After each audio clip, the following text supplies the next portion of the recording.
chefe de cabine, por gentileza, compareça ao convés de voo imediatamente. Parece um daqueles anúncios em voos de filmes dramáticos de acidente de avião.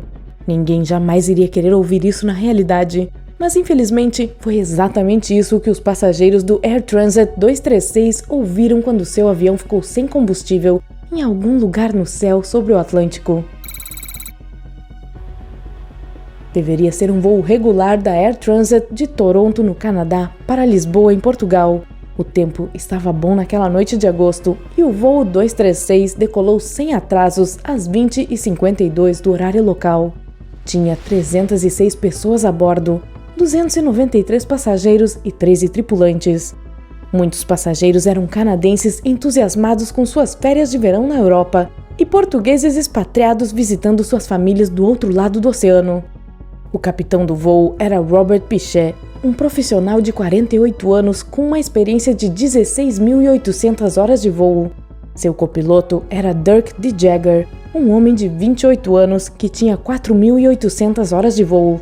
O Airbus A330-243 que operavam era relativamente novo, com apenas 2 anos ativo em serviço. E, com 362 assentos, nem todos estavam ocupados para este voo. O avião tinha 2 potentes motores Rolls-Royce Trent e, um detalhe impressionante, ele carregava 5 toneladas a mais de combustível do que o necessário quando decolou. No entanto, 8 horas depois, quando o plano era ter aterrissado em Lisboa, o avião não estava lá. Às 4h38 UTC, tempo universal coordenado, o motor direito da aeronave começou a perder combustível. Os pilotos ainda não sabiam disso. Às 5h03 UTC, após mais de 4 horas de voo totalmente normal, a primeira mensagem alarmante veio por meio do computador de bordo, informando aos pilotos que a temperatura do óleo havia caído e a pressão do óleo estava mais alta do que o normal no motor 2, o mesmo motor da direita. Os pilotos experientes acreditavam que a mensagem fosse um alarme falso.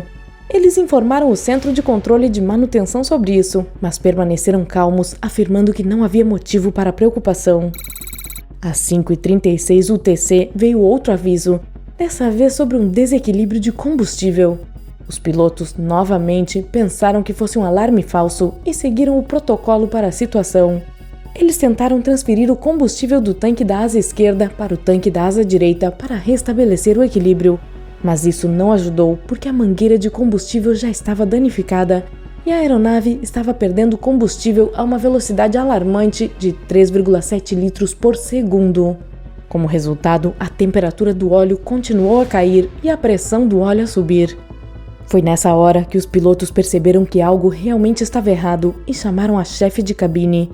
Eles pediram a ela para olhar através de uma das janelas dos passageiros para ver se o combustível estava vazando debaixo da asa direita. Mas o céu à noite estava completamente escuro e ela não conseguia ver. Você pode imaginar o que passava na cabeça dos pilotos naquele momento. Um pouso de emergência com um tanque cheio é sempre um grande risco, mas ignorar as advertências e continuar com o voo seria um risco ainda maior. Às 5h45 UTC, os pilotos decidiram desviar o avião para os Açores e pousá-lo na base aérea de Lajes. 3 minutos depois, informaram ao controle de tráfego aéreo da Estação de Comunicação Oceânica Santa Maria que tinha uma emergência com o combustível. Essa mensagem informa aos serviços terrestres que uma aeronave tem menos combustível do que o necessário para terminar o voo. Às 6h13 UTC, quando o avião estava a 11.880 metros e ainda a 273 quilômetros de Lajes, o motor número 2 falhou completamente devido à falta de combustível. Por mais assustador que pareça, um Airbus pode realmente voar com um só motor, e os pilotos estavam bem cientes disso, é claro. Mas agora que perceberam que a ameaça era mais do que real, decidiram tentar economizar o combustível do motor número 1 e desligar a bomba de transferência. O avião não podia manter a mesma altitude com um motor só, então eles começaram a descer gradualmente. Preocupados que o segundo motor também não durasse, os pilotos enviaram uma chamada de emergência para o controle de tráfego da Estação de Comunicação Oceânica de Santa Maria.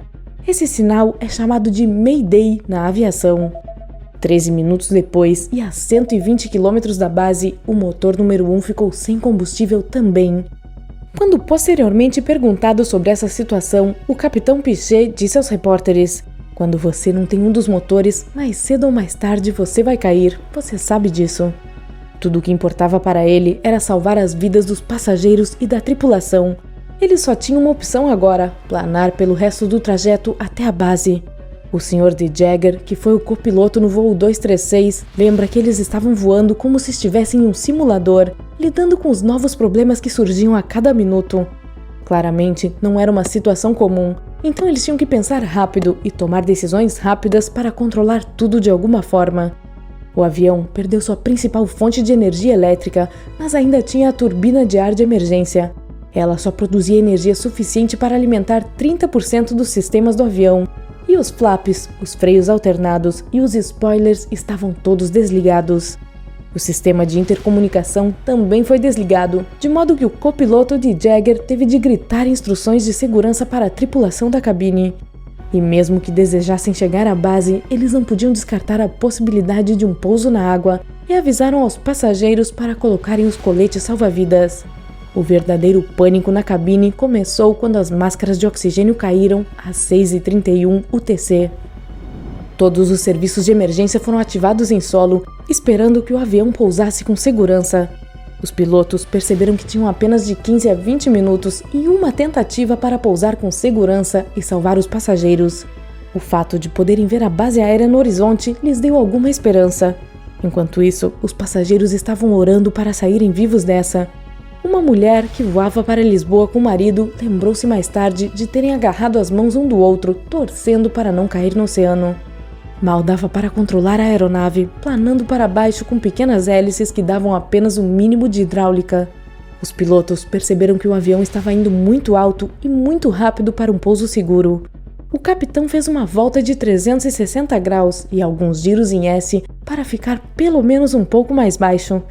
Imagine só o pânico na cabine naquele momento. O pior pesadelo de qualquer aerófobo estava se tornando realidade. Às 6h45 UTC, o avião finalmente tocou o solo na base aérea, mas não foi exatamente um pouso suave. O avião estava indo rápido demais e, embora os pilotos usassem a frenagem de emergência, o avião só parou a mais de 2.000 metros do fim da pista, que tinha 3.000 metros de comprimento. Os sistemas antiderrapagem e de modulação de freio estavam todos desligados. 8 das 10 rodas estavam trancadas e os pneus estouraram um por um. A essa altura, como um passageiro lembra, algumas pessoas aplaudiam os pilotos, enquanto outras soluçavam. Todos eles tinham duas coisas em comum: choque e pavor. Algumas pessoas ficaram tão paralisadas pelo medo que precisaram de ajuda para sair do avião. Acredite ou não, o avião, com 2 motores estragados e sem combustível, planou por 120 km e aterrissou em segurança.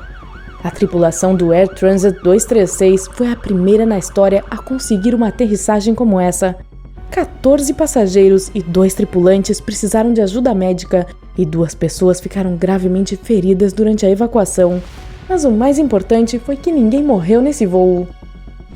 Os pilotos foram heróis que salvaram centenas de vidas, mas foi extremamente importante eles descobrirem como eles se envolveram nessa situação para começar. O Gabinete de Prevenção e Investigação de Acidentes com Aeronaves de Portugal, juntamente com as autoridades canadenses e francesas, iniciou a investigação. Descobriu-se que apenas 5 dias antes do incidente, em 19 de agosto de 2001, a equipe de manutenção instalou um novo motor do lado direito. Ele não veio com uma bomba hidráulica, então eles decidiram pegar a de um motor similar e anexá-la ao novo. Isso foi obviamente contrário às instruções dos fabricantes. E mesmo que a diferença fosse insignificante para o olho humano, agora você sabe o que tudo isso ocasionou. Houve um vazamento na mangueira de combustível que poderia ter matado 306 pessoas. Quando a Air Transat admitiu sua culpa, o governo canadense multou a empresa em torno de $250 mil, o que foi a maior multa na história do Canadá até 2009. Alguns meses após o incidente, quando a aeronave foi consertada, ela retomou os voos com a Air Transat e foi apelidada de Planador dos Açores. E em dezembro de 2018 ainda estava ativa, só que com uma companhia aérea diferente. O milagre que aconteceu sobre o Atlântico, graças ao profissionalismo da tripulação, inspirou um episódio do programa de TV canadense Mayday. O episódio foi ao ar em 2003 e foi chamado de Flying on Empty, ou Voando no Vazio. Em 2010, saiu um filme biográfico sobre o piloto Robert Piché, chamado Piché The Landing of a Man, ou A Aterrissagem de um Homem, em tradução livre. Você tem medo ou gosta de voar? Conte pra gente nos comentários. Se você aprendeu algo novo hoje, curta esse vídeo e compartilhe com um amigo. Mas ei, não vai embora ainda! Temos mais de 2.000 vídeos legais para você conferir. Tudo o que você precisa fazer é escolher o vídeo da esquerda ou da direita, clicar nele e aproveitar. Fique no lado incrível da vida.